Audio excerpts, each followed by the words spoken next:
Hi folks, my name is Jeremy Siskind. I am the author of Playing Solo Jazz Piano and of the Jazz Piano Fundamental series.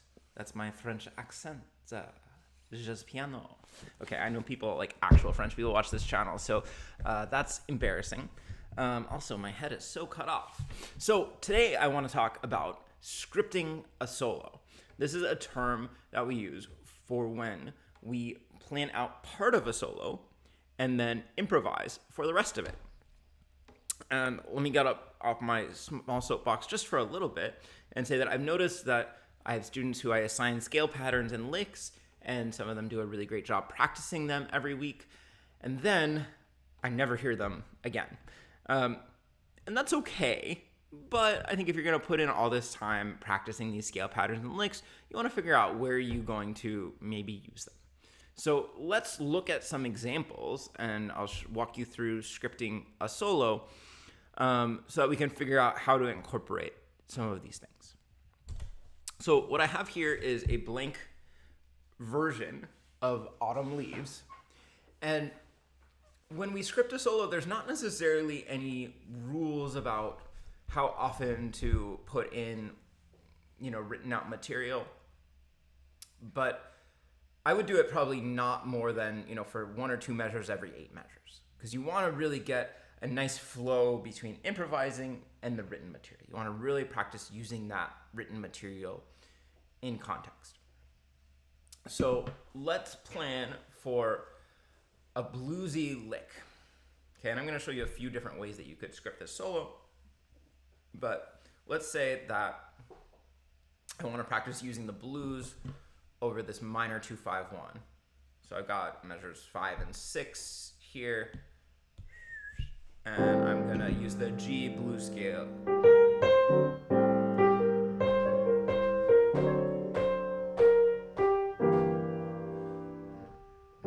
2, 3. Okay, and that's what I want to practice. I'm gonna really practice using this little blues lick, using the blues scale over these measures. Bo do do do do do bo do do yo. 1, 2, 3.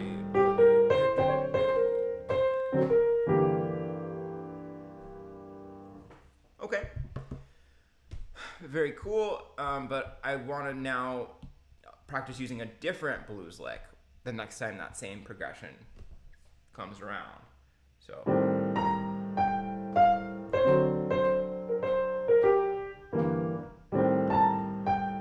gonna do this all off beats.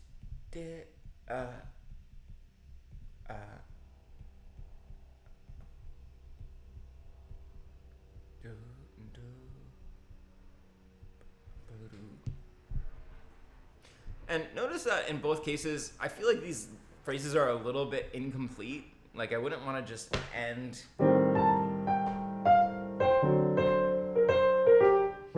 right there. It's kind of an awkward place to end.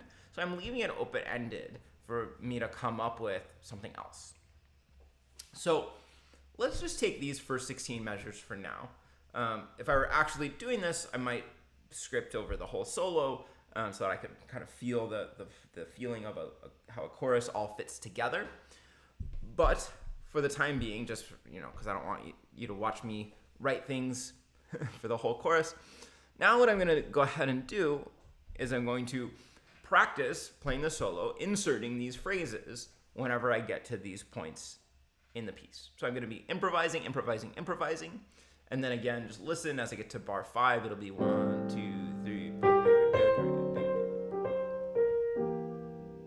And then as I get to bar 13, it'll be. Okay.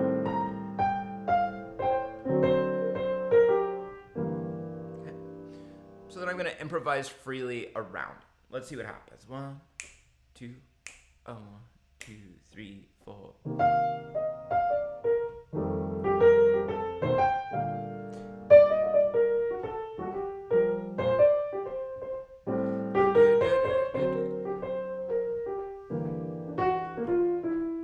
So there was that first scripted phrase.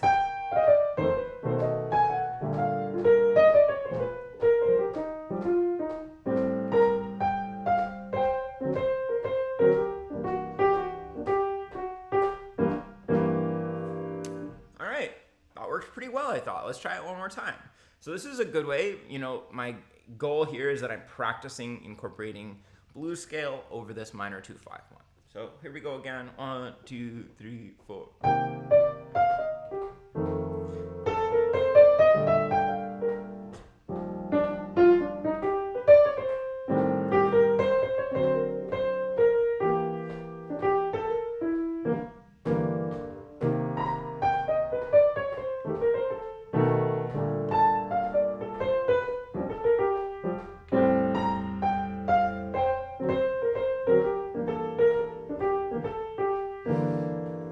Pretty well. And if I were really working on this, I'd try to do 30 different versions of that. I put on a timer for 20 minutes and I would just keep going, and every time I get to measure 5, I would play what I've written. Every time I get to measure 13, I'd play what I've written. Let's try a different kind of lick in a different kind of place. Probably a lot of you work on 2-5-1 licks. Let's see, one of my favorite ones is I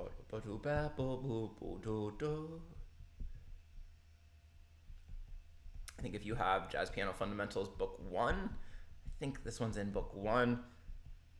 I always use this to practice fingering with my students. This seems like a great time to advertise while I'm writing this lick that there is a lick in every chapter of Jazz Piano Fundamentals Book 1 to practice, and a scale pattern in every chapter of Jazz Piano Fundamentals Book 2 to practice, and all kinds of different cool pentatonic and modal patterns in every chapter of Jazz Piano Fundamentals Book 3. Okay, so this is...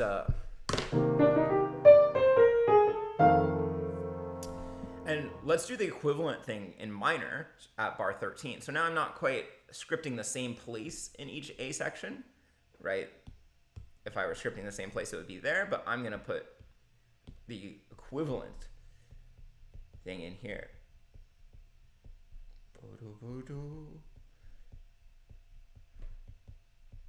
So I have to, make it a flat 5 for the half diminished chord instead of a natural 5. And I'm also using a flat 9 there. So this sounds like... Okay. So here's just a different kind of solo script. Now instead of thinking about blues scale, I'm thinking about this 2-5-1 lick. So let me do a couple of versions for you. I'll let you see my hands incorporating this 2-5-1 lick. So 2, 3, 4.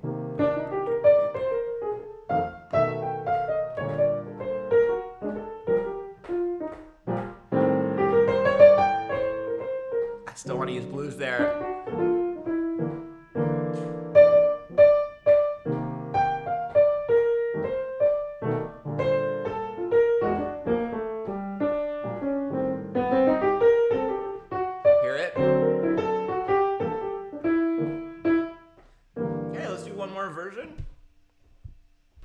And notice that I'm trying to play into and out of it. I'm not just pausing and then playing the lick. I'm trying to incorporate it, just like we would if we're playing an actual solo. So one more time, 2, 3, 4, 1.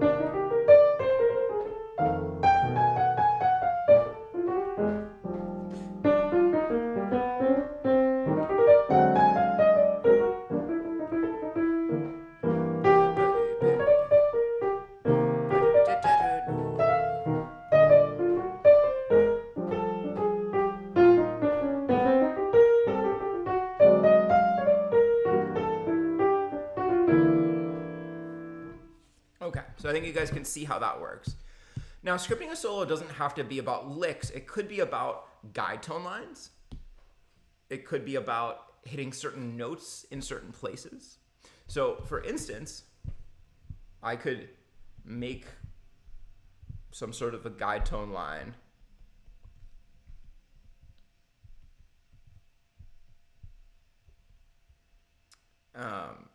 for this first A section, and then that could be kind of like my script for the solo. So the guide tone line that I've written sounds like this.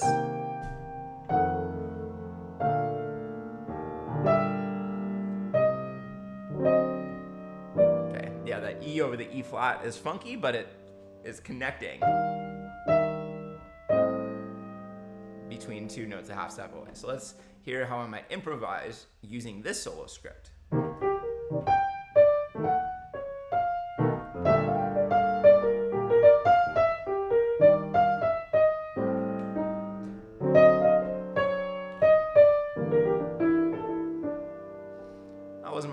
let's try again.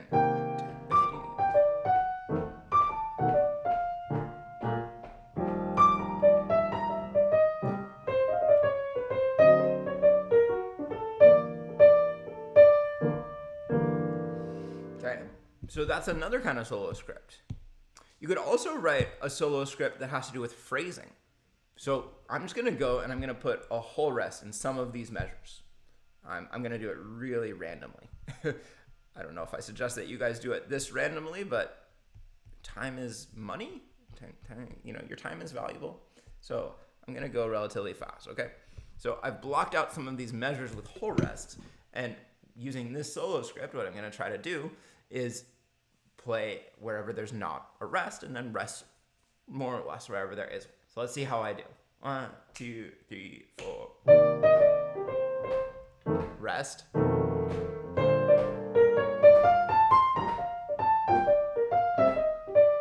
Rest.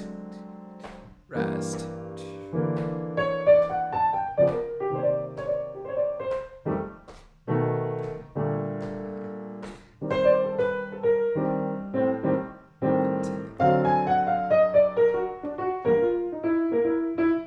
Wow, that got me playing really differently. I held some of those rests for longer than it really felt comfortable, right? Let's try a different version. I'm just going to cross out the measures this time. Let's do, we're going to do it like that. So 1, 2, 3, 4, starting with a rest.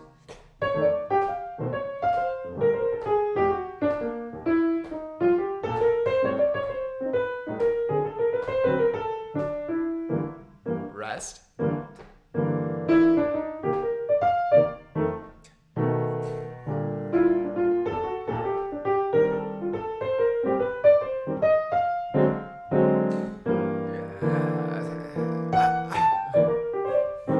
So that's kind of fun too.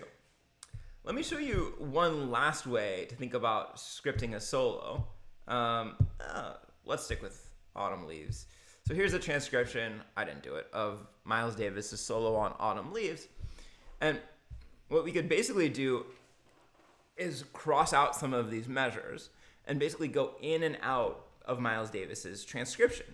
So for instance, I'm gonna just like blot out this, I'm gonna blot this out. Let's see, I'll leave that. And then I'll blot this out.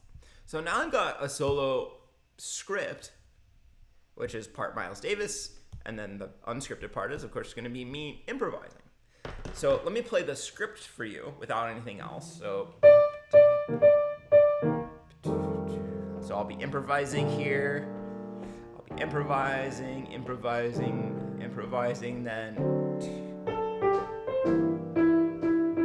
improvising,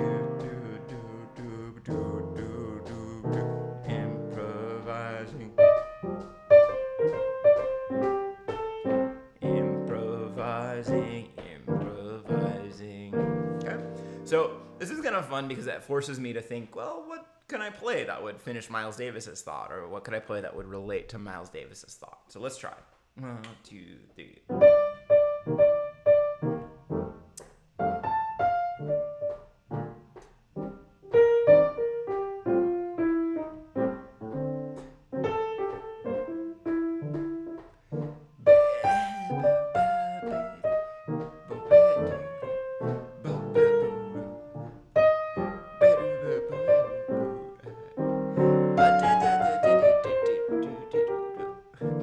Now I know this solo really well, so it's hard not to hear what Miles was playing originally, but I'm doing my best to zig where he zagged and to try some different things. Let's try one more version of that. 1, 2, 3.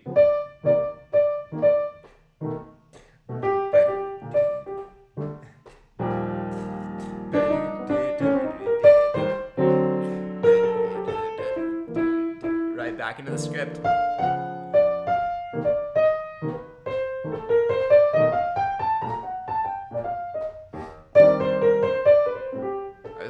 There.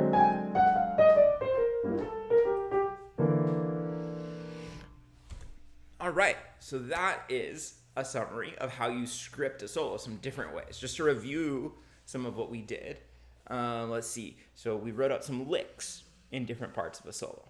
Sorry, you can hear my dog. What else did we do? We tried with guide tone lines. We tried also scripting the phrasing by just crossing out some measures or putting whole rest in some measures. And then we could make a transcription into a script very easily by just blotting some of it out and then getting our inspiration not from a lick we're learning, but getting our inspiration from the artist that we've transcribed. If you like this kind of exercise, I bet you'd like these fundamentals books. Book 1 is, for people with really little jazz experience. Book 2 is for people with some really solid jazz experience. So you might want to check those out at jeremysiskind.com. Let's see, since we're talking about scripts, why don't you name your favorite movie in the comments section? For me, it's always going to be Homeward Bound. I always cry, Homeward Bound. See y'all later. Have a good one.